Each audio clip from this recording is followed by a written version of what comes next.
Ceapadal a Ceathairdeag.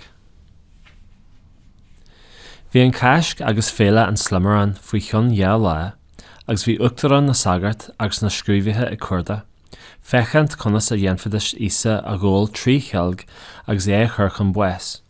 Or jeadadis, ní ar an bhéile é le thugla go tugfaí callan na másc an phobal. Nuair a bhí isa a Bataine a te haimán a lovar, agus é ag bord, hanig ban le procín alabaster dála nard dílis mór lua, bhris sí an procín alabaster agus dúirt sí an ála ar chion. Bhí daoine ar ó míchead facu agus dúirt siad le chéile, cén fá a jomalt ála seo. Ba féidir an ála seo a dhéal a bhreis agus 300 geanar agus an tarigad a thuirt don na bhacht. Agus bhíad siad a casúid le. A dúirt isa, ligig í dí, cén fá a bhfuil si bhíh genú crás dí.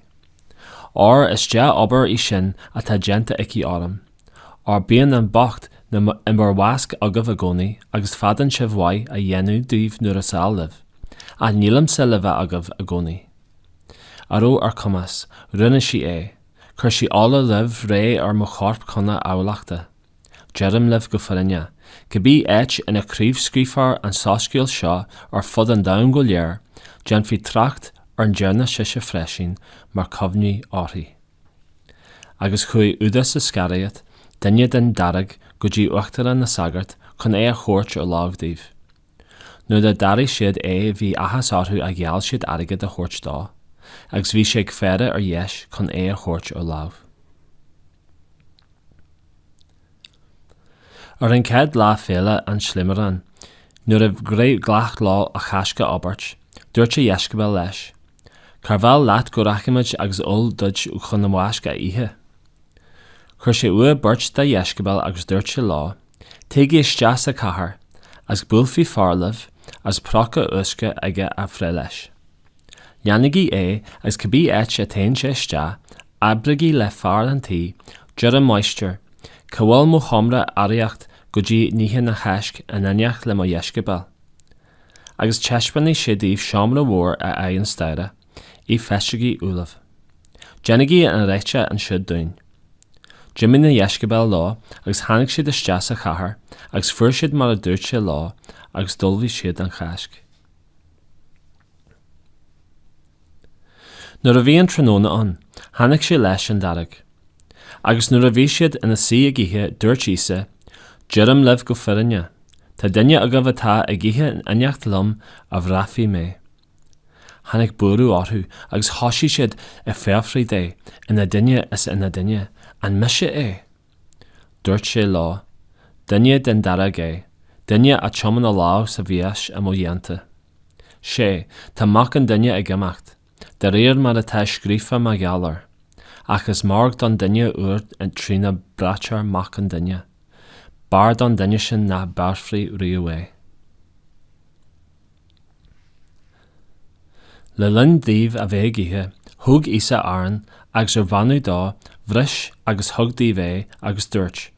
Tugadh, is é seo mo chorp, agus thug sé an copa, agus ar altu dá, thugdaí é, agus dál siad go léarás. Agus dúirt sé lá, is é seo mo bhulsa an tiomna, a tá le dortú ar sonna lán. Jerim libh go firinne, na alfaí mé den sú seo na fanúna a choú go dtí an leis sin nuair a alfaí mé ina fion nua é ar a dheacht dé. Tar éis díomh a tioman a chanú, chuir siad amach go croch na holag, agus dúirt isa lá. Ghlacfaí sibh eile scanal or tá scrífa, búlfaí mé an tíre agus scrapfar na círi. Ach tar éis dám éirí rachan mé roimh go dtí an Gailge. Ach dúirt Padar leis, siúd is go ghlacfaí cá scanal is ghlacfaí mise. Agus dúirt isa leis, Jerim na go firinne, sa leis a ugainn a nacht féin, roimh glí na círe faoi dá, sean faoi tú mí faoi trí.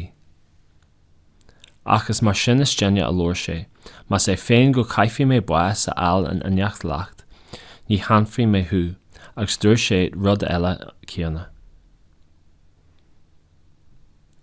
Tháinig siad go dtí éit ar tugadh Gethsemane agus dúirt sé le na Ieiscebal, fuirigí an seo fad a bheith mé i gcuid, Rug sé leis Padar agus Séamus agus ón agus thosaigh sé ag bheith na críochgála agus an bhuainn. Agus dúirt sé lá, tá búrú mór am aim go pointí buas, fannaigí an seo agus bígí ag feire. Chuaigh sé a raibh tamil agus chaith féin ar an talú, as go nniufaí an uair taris, dar murfaidir agus dúirt sé, Abba, a ahar, tá gath ní ardar chumas, tóg an coppa seo uam, ach ní bíor mar is tá lumsa ach mar is tá latsa. Agus tháinig sé agus fuair in na colú iad agus dúirt sé le Padar, a chaimman, an iad de cholú atá tú? Na ad tú feire don uair a dhéanú, bígigh feire agus gaí anas na racha sibh a cathú. Tá spurad fónmhar a tá an collan fáin. Agus Jimmy sé ríis agus gaí sé grá na focail céarna. Tháinig sé arás agus fuair na colú iad mar a bhí sola trom, agus ní raibh is acu cén freagra a thorfada sear. Tháinig sé den trúthúir agus dúirt lá, colaí flibh fásta agus glací bhuair suainnes. Ní bug sin, tá an tam taca, fech, tá mac an duine le tuairt ar láud an faci. Irigi, bíime sé gluaiseacht, seo thugainn fearr mo bráite. Sulla ró an focail as a bhéal tháinig Judas, duine den darag agus slua le na cháis ar ó clíomhte agus bataí acu, agus ag teacht ó uachtar an na sagart, agus ó na scríbhithe, agus ó na seannarí. Bhí an córatha ag fearr an bhráite daobh, an duine a pogfiú mé ar sesin lá, sin é. Joigi agus tugadh libh go haire. Tháinig sé agus rinn an nonar isa gan stad, a rabbi ar sesin leis, agus fág sé Lag siad siúd a láha as go siad Ach duine dar ó na hasú an siúd, haring sé a chlíomh, agus bhfuil servisa an airdsagart a bhain an clúasta. Dúirt isa lá an freagart, an rabalí mé go clúas sibh amach mar seo le clíomhte agus le bataí chun bre orm. Bhíonn an bhar másc gath le ag teagas sa temple agus ní dhearna sibh mé a gheall, agus chun go chomhaní na scripture agus thug sé eile a cúil leis a hí. Fearr ág a bhíonn na leanúint, ní raibh a brat lenne. Rug siad ach léigh sé an brat lá agus rí uathu agus a nacht.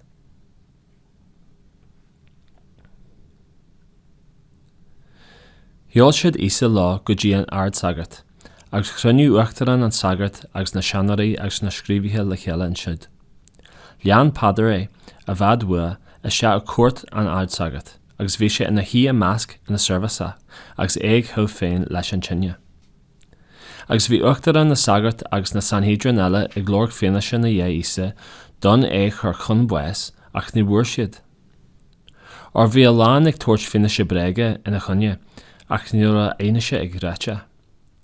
Agus dírí duine éigean agus thug sé féine sé breige ina ré a rá. Chulamar na ag rá, an temple seo a rinneú le láha duine, lag fí mé agus faoi cheann trí lá tógfí mé cheann eile na ruach na láha duine a dhéanfar. Ach ní réit sé an féine sé fiú sa méid sin, agus dírí an airdsagart a lár bail agus thur sé ceist chun isa rá. Na bhfuil aon freagra ar bíogat, cad atá acu seo a darbhú ort, a dan sé ina host agus níor thug sé aon freagra. Chun airdsagart ceist thug arís agus dúirt sé leis, an tú an Christ, mac an bheithanne. Dúirt isa leis, is mé. Agus feicfí sibh mac an duine ina híor dheis a comhachta, agus ag teacht le scamal na bhlaithis. Struc an airdsagart a róbí, cad is ga dúinn a holú daine ar sé, cula sibh an jawlsla, cad a bhar an barúil.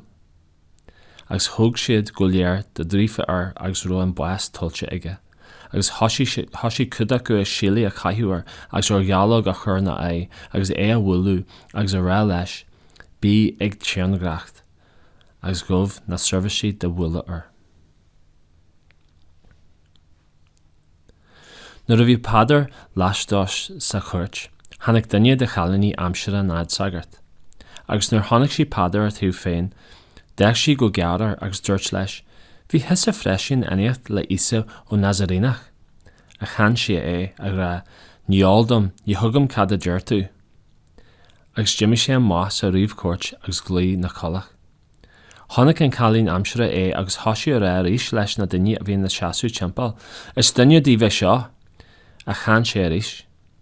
Tar éis tamil bheag dúirt na duine a bhíon na hasú timpeall a ríis le padair.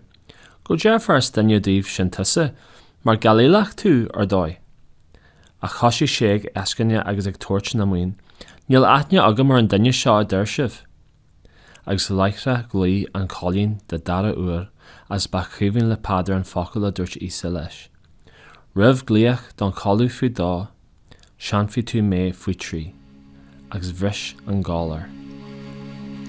Bí sa móla a rí